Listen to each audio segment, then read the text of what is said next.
Mr. Roach, we have Robert Bucher. My apologies in advance for reading quickly and any errors. This is not Toastmasters, and I'm certainly not a great public speaker. I want to start by thanking law enforcement, those who remain among law enforcement who are committed to the ideal of service and respect. With all that I have been through, I haven't lost the faith, no other option, because strong communities are built on strong police-community relationships. Make no mistake, I know as well as anyone how deeply rooted the problem of corruption is here, how great the need for reform is. Starting at the top. We need new leadership in this court, in the sheriff's office, in the DA's office.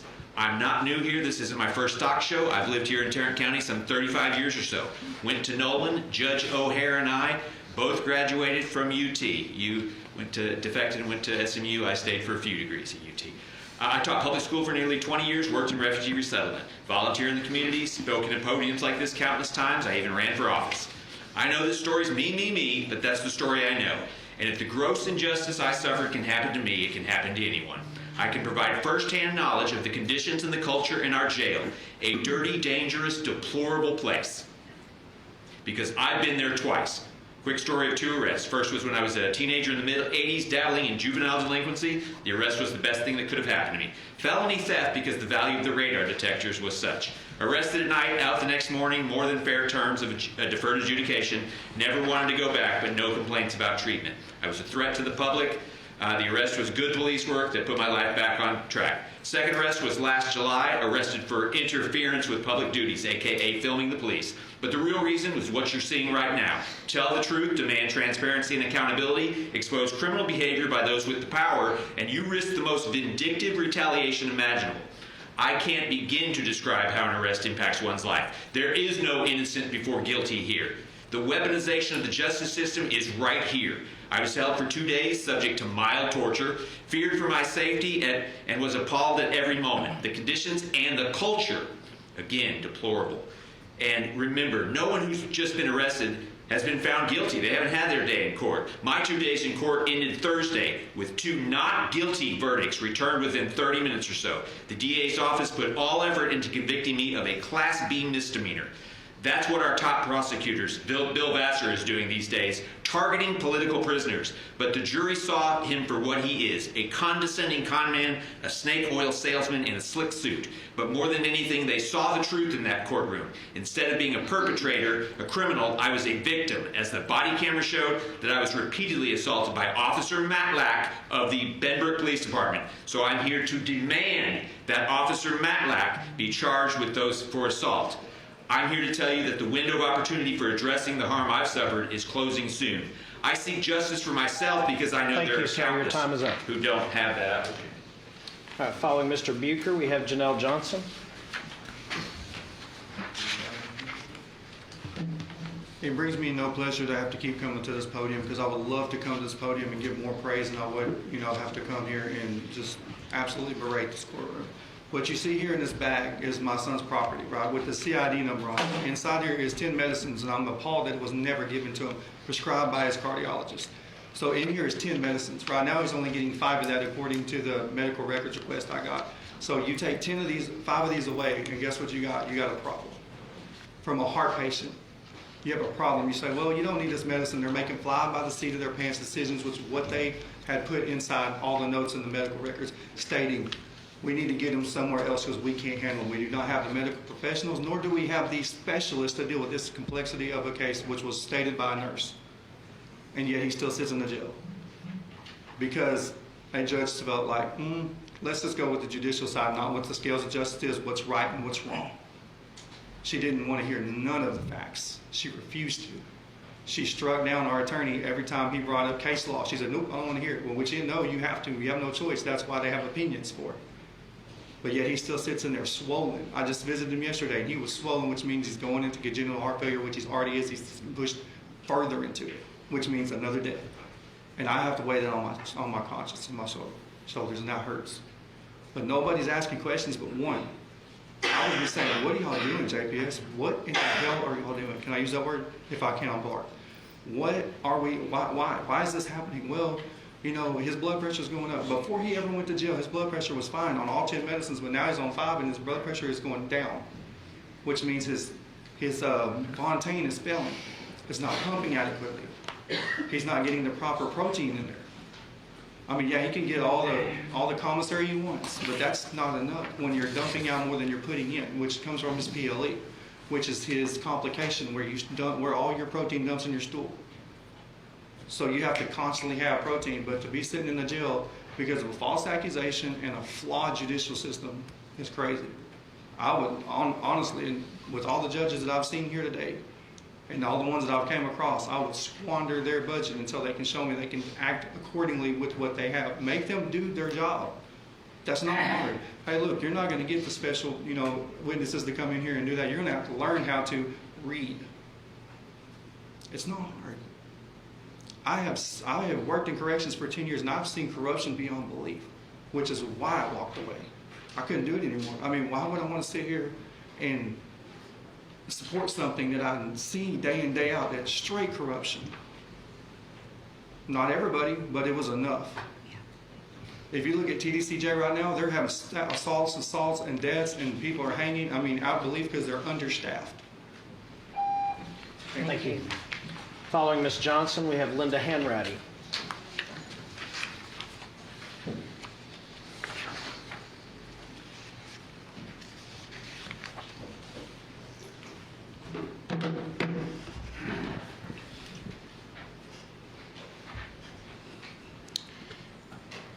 To Mr. Krause and Mr. Miles, and I'm gonna keep this short and brief because it don't take 3 minutes for what I have to say.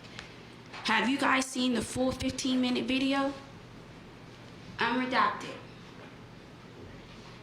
Mr. Krause, since you're so well versed in the Constitution, since you wanted to point that out, Mr. Constitution, did you recognize and see whose rights was violated?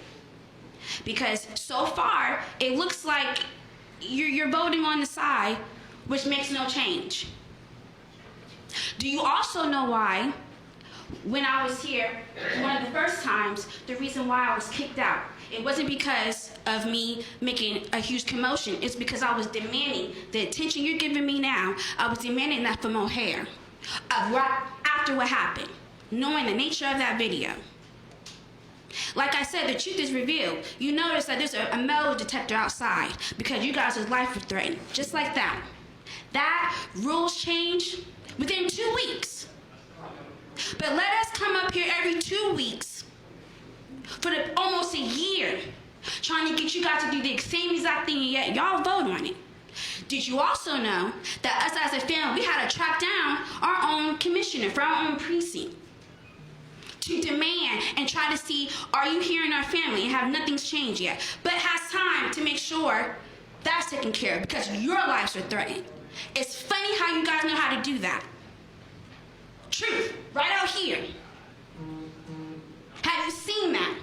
Don't go over here and springing off all constitutions, and don't go over here springing off with your knowledge, and yet you're voting and you're siding with somebody who obviously doesn't even know what empathy is.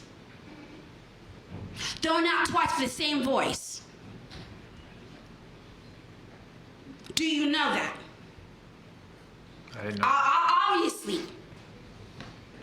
Because your decision is what's going to cost us even more. I already know how Ramirez is doing, and you already know how your boss is. So, residents, look outside. Remember all the changes that they made in 2 weeks because their life was threatened. And yet you have people hired with experience. And don't do anything about it. Actually, give them more money. Give them more praise. Remember that when you be having your backhand discussions. Don't act like you don't know what we're talking about and what is due to us. And stop letting the residents think that you guys are doing an honorable job, and yet you don't know why we're up here every 2 weeks. I'm pretty sure that's in the Constitution as well. Following Ms. Hanratty, we have Zan. Deputies from Sheriff Wayborn's office served a mental health warrant for a 19-year-old young man whose name is Christopher Guerrero, a young man who is experiencing a mental health crisis. That young man is dead from being shot in his own home. That was the outcome of mental health training. That was the outcome of de-escalation training. The county's best team being led by the man who runs jail like a Cadillac model. Is this what we can start to expect from our sheriff's office now? That the concerns of our jail's practices will now be expanded to people's homes when warrants are being served? I guess if we murder people experiencing mental health crises before we get them in the jail, we won't have to worry about overcrowding. That might be one way to decrease criticism being placed on the jail. That's how we show people we care about people's mental health, according to everybody here. As I mentioned last time I was here, what perception has this court and sheriff created for the people around their roles in serving this county? Deep distrust, corruption, lack of transparency, gross misuse of funds, arrogance, incompetence, negligence, not for the people. What are you going to do about this? One thing you can do is immediately release the full unedited video of the incident that led to the murder of Anthony Johnson Jr. and bring everyone from MHMR, JPS, the Tarrant County Jail to light who must be held accountable for this tragedy. And the other thing you can do is fire Bill Wayborn. Following Mr. Wood, we have Bessie, I live in Precinct 2 and am well represented by Commissioner Simmons, as she is one of the only commissioners seeking answers for families who have suffered an unthinkable loss in our county jail. So while you have the ability to call her classless for swearing, she is showing more care, fortitude, and Christian ethic of love thy neighbor than I have publicly seen from the rest of this court. Speaking of ethics, I have learned so much about this jail system since our friend Mason became its latest victim. The Sandra Bland Act, unanimously passed by the Texas State Legislature, requires the Texas Commission on Jail Standards to appoint an independent investigative agency for all in-custody deaths. The language of this statute could not be more clear. However, I learned that independent investigations are not happening. TCJS is not giving individual appointments, rather they are posting approved agencies on their website. Then law enforcement agencies like the Sheriff's Office, who by law require the independent investigations, are not allowing any other agency to do their own independent fact-finding or analysis of pictures, videos, documents, interviews, or other records. There is a great deal of finger-pointing about who is actually to blame, but regardless of who is supposed to do what, the law is being broken as we speak. If this court was serious about risk mitigation, it would be serious about making sure those independent investigations occurred without delay. The court would also personally be examining the processes and protocols that led to the highest rate of deaths in the state. It would be seeking outside consultants that could help improve processes instead of constantly spending more taxpayer dollars to defend against lawsuits it genuinely deserves to lose. It is my understanding that our county is not insured against these lawsuits, and at this point you could not get insurance on it if you tried. That means taxpayers are on the hook for every, oops, a baby was born in a cell and died. Oops, we offered life-saving stuff and he died. Oops, I threw out 2 people from my court for protected speech. Oops, I violated the Open Meetings Act by voting on an agenda item before all the speakers had provided input. At some point, oops is unserious governance and callous lack of responsibility.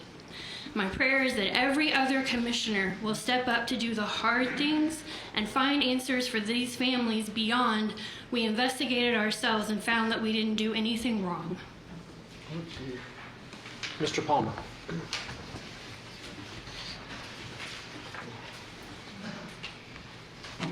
Thank you.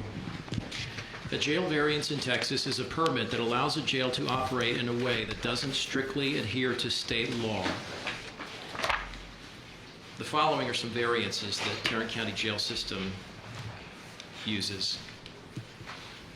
Green Bay has a variance issued in 1996 for a medical isolation cell that is shorter than the minimum required height. Jail standards require at least 8 feet, and this cell is 7'9". This variance has no expiration.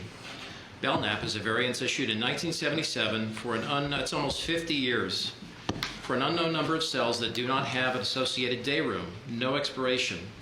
Belknap has a variance issued in 77 for an unknown number of corridors that are narrower than the minimum 4-foot width, no expiration. Belknap has a variance in 77 because remote control of doors is not provided. Jail standards require that all cells and day room doors can be remotely unlocked in the event of an emergency. This variance exempts Belknap from that requirement. No expiration. Belknap has a variance issued in 77 for a lack of administrative and booking space. This variance has no expiration. That one speaks to morale of deputies. That's not even standing up for inmates, you know? That's workplace conditions. Belknap has a variance issued in 77 for 5-day rooms that lack required safety vestibules. No expiration. Belknap has a variance issued in 84 for a lack of sinks required in the infirmary. It's starting to sound like Shawshank. This variance has no expiration. Belknap has a variance issued in 1988 for lighting requirements that are not met in the mental housing area. The jail standards have several lighting requirements reproduced below. Disregard that. This is the main one. The main jail has a variance issued in 1991 for fire hose standpipes that are spaced further apart than the maximum 100 feet.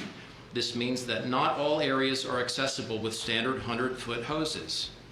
The question I have is, are there hoses for those standpipes that are longer than 100 feet so that you can reach any area of the building if there is a fire? The reason I'm bringing up these variances, I think it's obvious, they contribute to a hazardous situation in the jails. And every day that goes by that these are not addressed, it creates vulnerability for more lawsuits. It creates vulnerability for more death. You know, maybe we're more worried about lawsuits than we are life. I don't know. I don't accuse anybody of that. But if you don't get up out of your chair when this meeting is gavelled closed and go check on Robert Bucher's son, go check on the jails, just go get your eyes on this, because when you run for re-election, you run to get elected to office, vote for me. I will have this power to help you and help the community. I have all this power. And then I'm saying we broadly, this goes to the state legislature. You get in office and something happens. Well, I can't do anything. The structure, the apparatus doesn't allow me. Thank you. Thank you.